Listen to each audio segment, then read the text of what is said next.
Hello, everybody, and welcome to Chaotic Neutral Games and a change of scenery to what we're accustomed to as we are on the virtual set for Numenera Odyssey, a new game that's going to be arriving at Chaotic Neutral Games next week.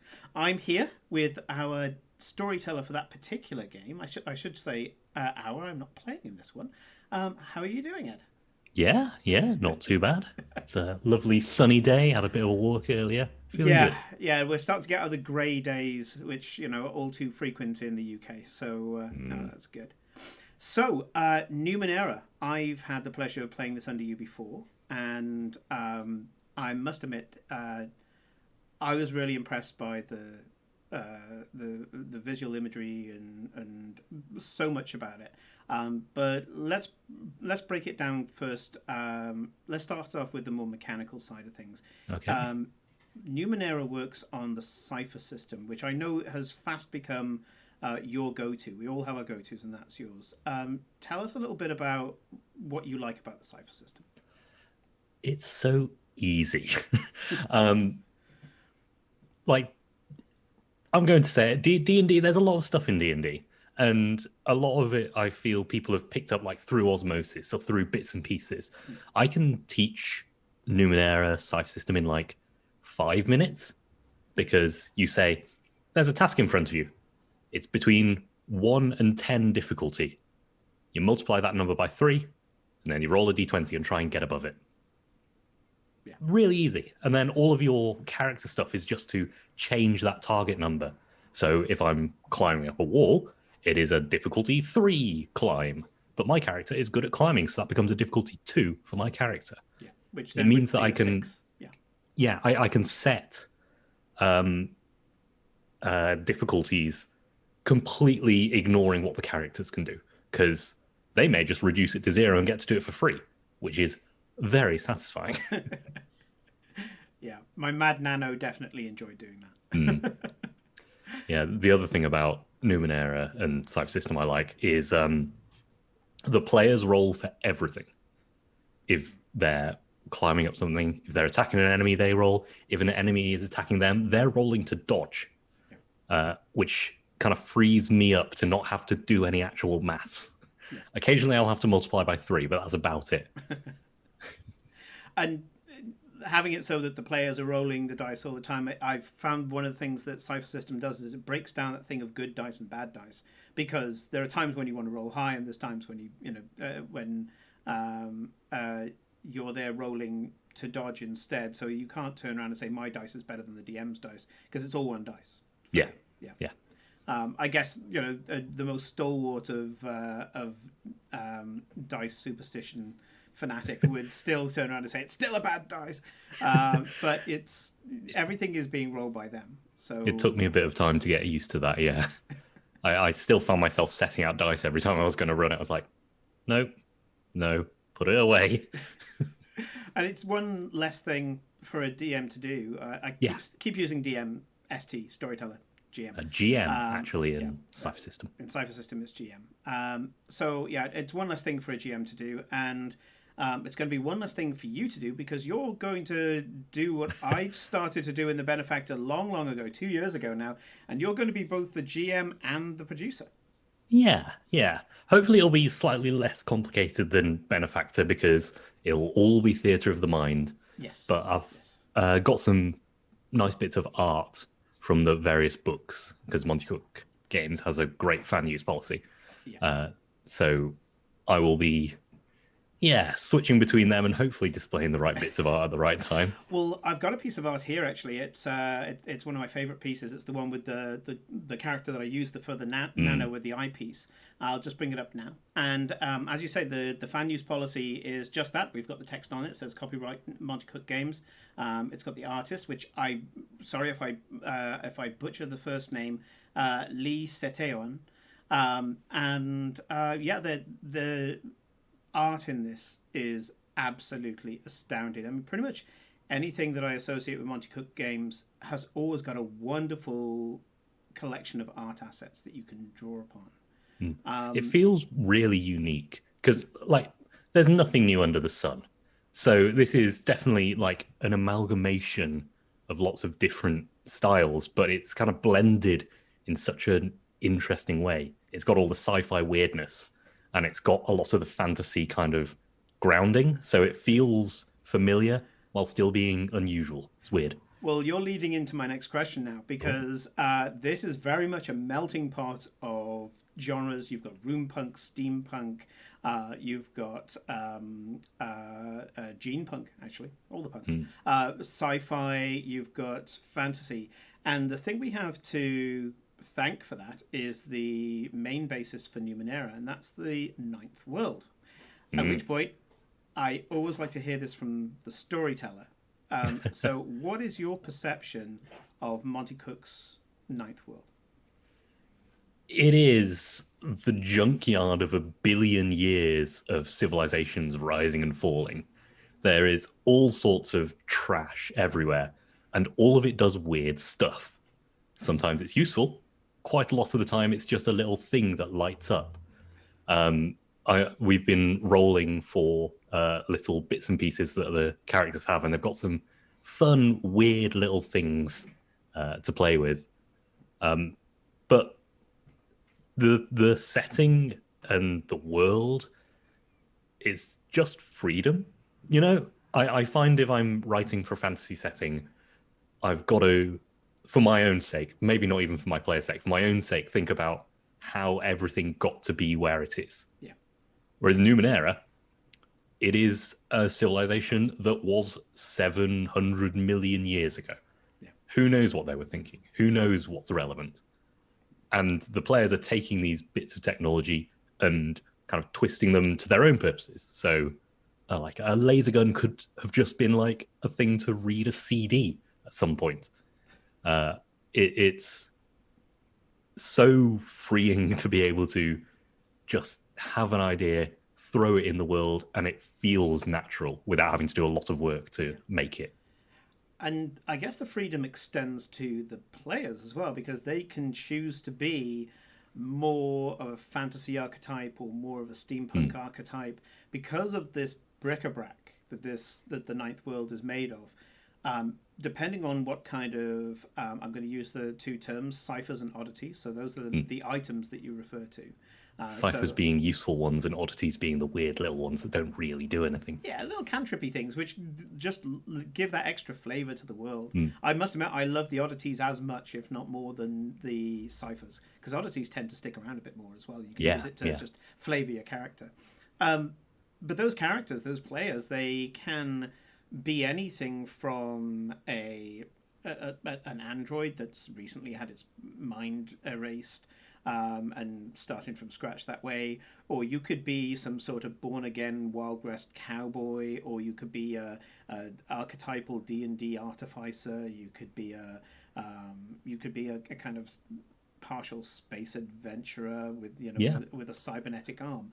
And there are options as well for non-human like characters, visitants they're called in Numenera, from other worlds or from other dimensions, or just not human anymore technically, have gone on a different path.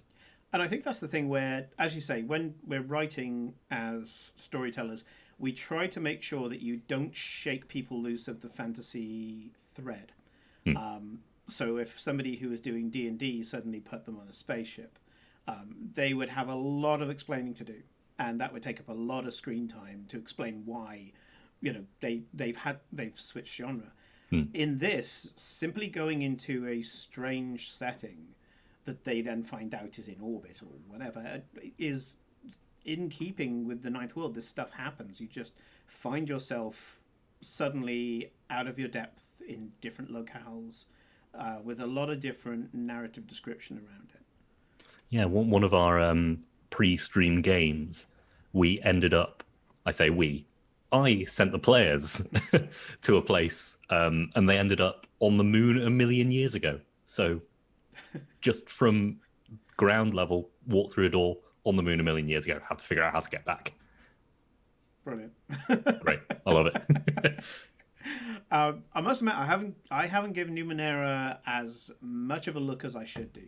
I mean, in a way, I'm a little bit lazy because if I want to play Numenera, I just go to you and you'll run Numenera. So I haven't got that problem, It's like, well, I could run it, but I could just sit in the chair and just enjoy being the player for a change.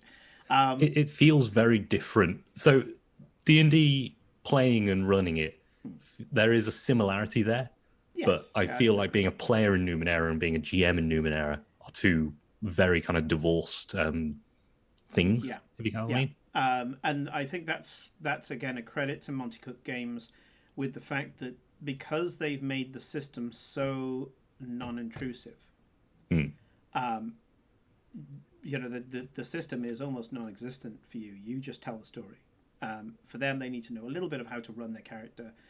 But again, as you say, that's really, really simple. And once they go on from there, once they know how to do it, the story just unfolds. And I noticed that without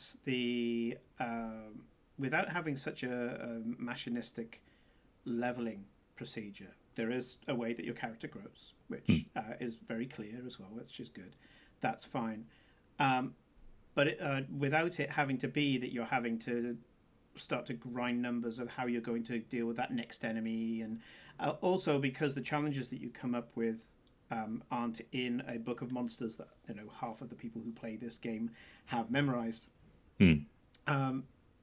You're able to divorce yourself, as you say, not just DM to player, but I think also player to system and player to book content. Yeah, I've noticed in this system that players tend to, after the initial kind of getting used to how the dice work, they get a lot more creative. Yeah. It's really fun to see because of the ciphers we mentioned before. They're one use kind of magic items. They can do one thing and then they're done. So one of our pre-stream games, we had paste that turns you into stone. And we had a fight with a big trash monster on the moon a million years ago. And they were figuring out a way to get this paste under the trash into this monster. And then using a shrink ray to shrink an arm enough to be able to climb up it. It was using these one-use items in weird ways to find interesting solutions to things. It's great. Yeah. I think I had an Odyssey before, which was a ring that when you put it on, a holographic fish swam around you. Hmm. And I was just there like, I would never take this ring off, But there's a whole, exhaustive lists that Monte Cook Games have put together for this. You're not going to hit the chances of you hitting the same Odyssey twice I've got is around quite about difficult. 400 Odysseys and 500 ciphers Wow. that I can roll from. Takes a while because you need to use multiple dice to roll on all of those tables, but we get there eventually. Talking a little bit about the players, we will obviously meet them in session 1, so we don't need to go through that exhaustively. I was more interested in the system and you and how and what you think about it all. One thing I will point out, and you can kind of see it above me here, the titles for each of these. One of the things I love about the Cypher system is the how you build the character around a title. Did you want to talk a little bit about that? Yeah, absolutely. So it's kind of a evolution of the race class thing in a lot of old school based systems. So D&D, for example. But it is a lot more freeing again because it isn't a class which describes everything about you and then your race which kind of modifies the base stats. You get a type, so that's kind of the one in the middle. So we've got jacks and nanos and a delve. Yeah. That is kind of your base concept. So nanos are sort of wizardy and jacks are sort of roguey. Yeah. But the things that really make the character are the things before and after it. So before, you've got adjectives like curious. There's weird is a fun one. There is lucky. There's another one where I can't remember the exact word, but instead of just numbers increases like a few of them give you, it allows you to take a GM intrusion, meaning the GM can do something bad to you, but you just succeed on a roll. It is really interesting And then afterwards is where you get into kind of the mechanical, interesting bits. So controls gravity. Can you guess what that one does? Possesses a shard of the sun is all about light. Yeah. I had a character who shreds the walls of the world, Yeah. I literally to break down walls. yeah. It's great. It's so literal. I think the one I've seen the most is exists partially out of phase, Oh, allowing yes. you to do the whole shadow cat thing through walls. Almost every game I've played has had a player choose that character. And the one I had before was augments. Was it augments flesh with artifacts or something like that? And Yeah, it something literally similar. pushes artifacts into his skin. These mostly these ciphers, because he can do that with ciphers, and then those ciphers became part of his body. Yeah, And became multiple use. yeah, So and, yeah, it was very crazy, but yeah. it's a build your own character within the build your own character. Yeah, It's great. I was walking around going, "Oh, should I push that into my arm?" It's yeah, and again, you get those things where you just don't find them in other role playing games. Yeah. And there's what, 12 classes, 13 maybe with Artificer. And then in this, the focus is this last bit, there's 50 odd of them. I think there's more. I can't remember the exact number. And then same for the descriptor. So there is so much more differentiation between characters baked into the system. Yeah. It kind of takes a. You still have to think about what your character is, but it gives you a base which is already differentiated from everyone else. Yeah, and you compared it to D&D, which, let's face it, is pretty much the measuring stick Yeah. for role playing games. Again, something that I've noticed is that in Numenera, well, actually, let me do it back to front. In D&D, other people will tell you what your class is. In Numenera, when you have that title, you say what it means to you. And as a result, you get a lot more variation. You get a lot more, and there's no right way of doing it, no wrong way of doing it. You build a character, and you say how they would deal with that situation.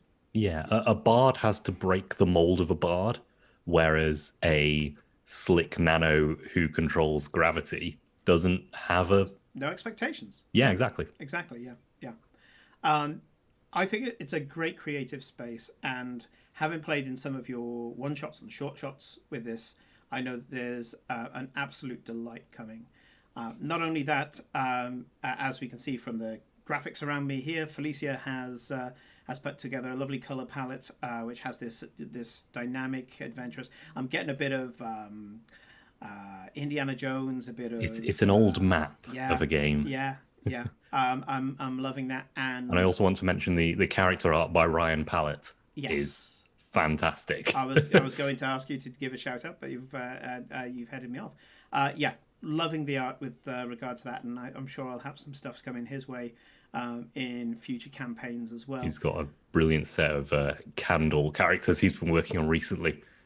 Fantastic. Yeah, and I love the fact that I got to watch, because I can see all the rooms in our Discord. I got to see the evolution of the players. Talking about that, because he sent sketches and then kind of color tests and things like that, and then they were able to tweak it as well and give some creative feedback as well. So I feel like they're owning their characters right from the start. Yeah, which absolutely. is fantastic. So for our characters. Sorry, not our characters, our players. We have Roxy, who has been in one of our ghost stories in the past, and I think she was also part of one of the other one shots. You and I, of course, know her because of the Abingdon Guild of Adventurers, 70 strong role playing group here in Oxfordshire.